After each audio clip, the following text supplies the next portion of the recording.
Hello everybody. This is my mask making workshop video for Concordia.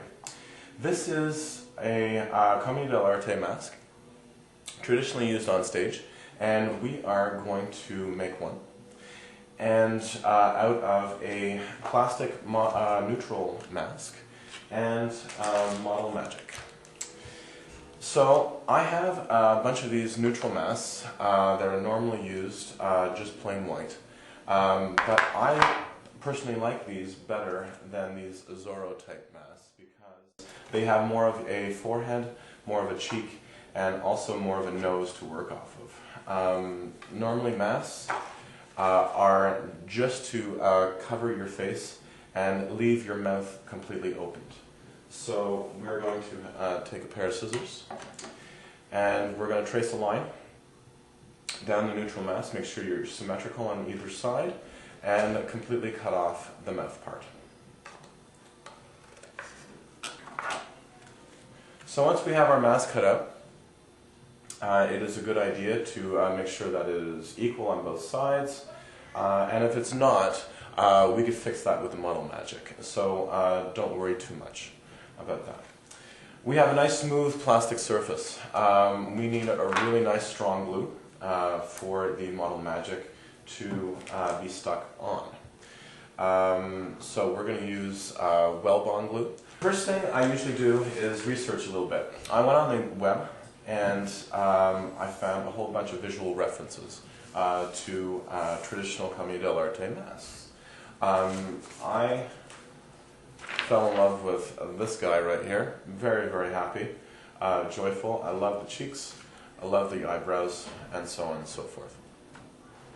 So once you have your visual reference, you're on your way. It's also really helpful to have a foam head to put your mask on. So you have something to push up against. And it also takes the shape of a head. So a couple of tools that we're going to use are these wooden carving tools. It's always nice to have some sort of stick or some sort of modeling for your mask. But at the same time, you do not have to go all out. Do not spend any money really on any things like this because you can use popsicle sticks, plastic knives and forks to make any sort of form. So, the model magic obviously will not stick by itself, so that's why we use Wellbond. So I usually put a nice layer on just to get started. Usually the whole mask gets covered, regardless of its dimensions. And the glue helps out quite a bit in the stickiness. So the good part about using model magic is it doesn't dry. There's no time limit. You're not rushed when you're putting it on. You can come back to it quite a bit. I usually do things, make sure I have enough time to do everything in one sitting. If you don't do that, you sometimes lose track. So once you've covered your whole mask with the model magic, don't worry about it being uneven. The next step is smoothing it all out. If you find your mask is moving a lot on your foam head, grab some pins or in my case some finishing nails. And the beauty of having a foam head is you can poke stuff that into it. It'll keep it in place, and it will make your process a little bit easier. Have a small bucket of water near you. Glue gets on your hands, makes your hands really nice and sticky, which makes maneuvering and handling the model magic a little bit more difficult. So what we're going to do is just smooth everything out with some water with your fingers and your thumb. And make sure that everything's nice and even and exactly the way you want it. We go back to our picture to the next step. My picture here has some ridiculously large cheeks and a really kind of cool nose, and that goes all the way up around his eyebrows. So we got to make some decisions. What is our the height and the depth and the relief of the proportions of our face? So obviously up the nose. You could even take one of your tools and start marking out where you want your definitions to be.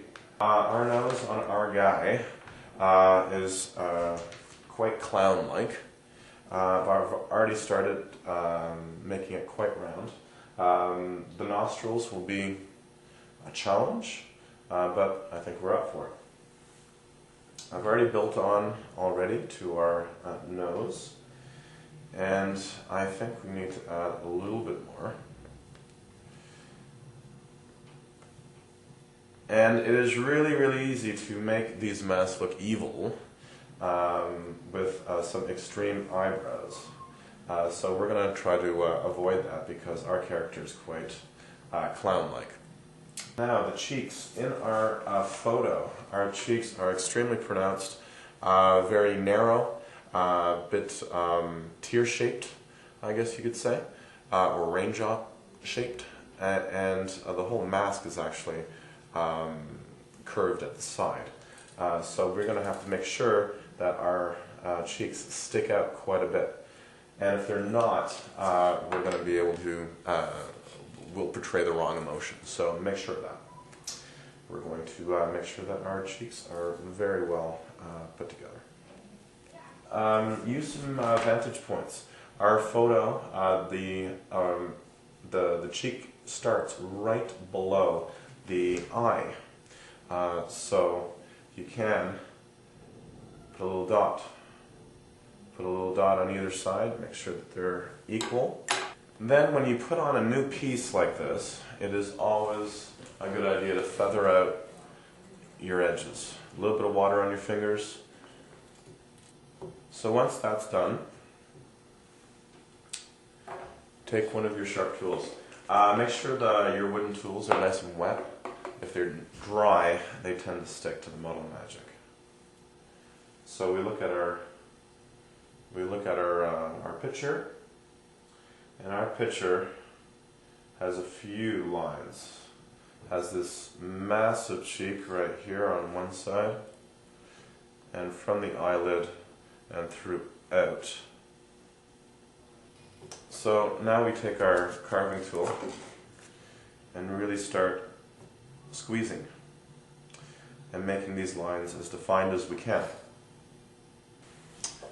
So I've just spent the last couple of minutes going around with my tool and making all the lines nice and defined and making sure that everything is in the right spot.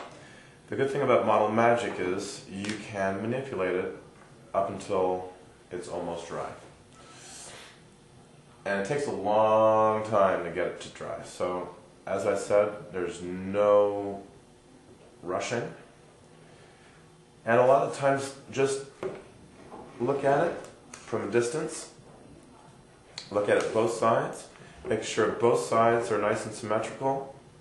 All your lines are nice and pronounced. Get your fingers into the lines. And you'll have a much more successful mask